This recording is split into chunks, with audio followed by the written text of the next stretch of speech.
Hello there, good people. Welcome to It's a Shaw Thing. I'm your host, Rob Shaw, here to talk a little fantasy football. Today we discuss who to start and who to bench. We start off at the quarterback position. A guy you definitely want to start is David Garrard of the Jacksonville Jaguars. Look, I know he hasn't had the best of seasons, but he's actually throwing for about 240 plus yards per week. He only has 3 interceptions. He's also rushing for 20 plus yards. And this weekend he goes against the Tennessee Titans with Torrey Holt, Mike Sims-Walker, Mojo. They should put up some great numbers. As far as a quarterback to avoid, I know we're all excited about Alex Smith, but this weekend he goes against one of the best pass defenses in the NFL. It's called the Indianapolis Colts. In fact, I think they've only given up 2 passing touchdowns so far this season compared to 6 interceptions.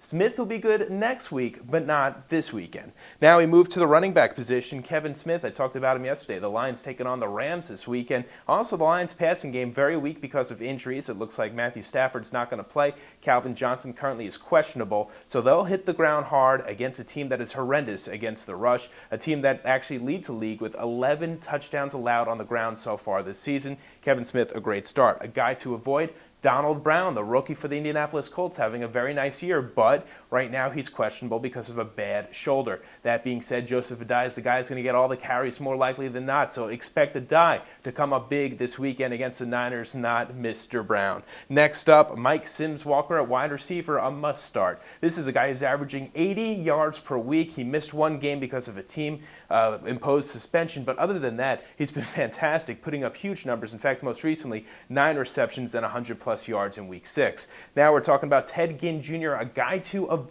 for the Miami Dolphins. They're going against the Jets this weekend, but it doesn't matter who they're going against. This is a guy who's barely getting 30-plus yards per week, and now the coaching staff has warned him you might lose some playing time. That's enough for me to cut all connections with this guy, put him out there on the waiver wire. I'm Rob Shaw. Best of luck this weekend. I'll see you on Monday with more Fantasy Insight.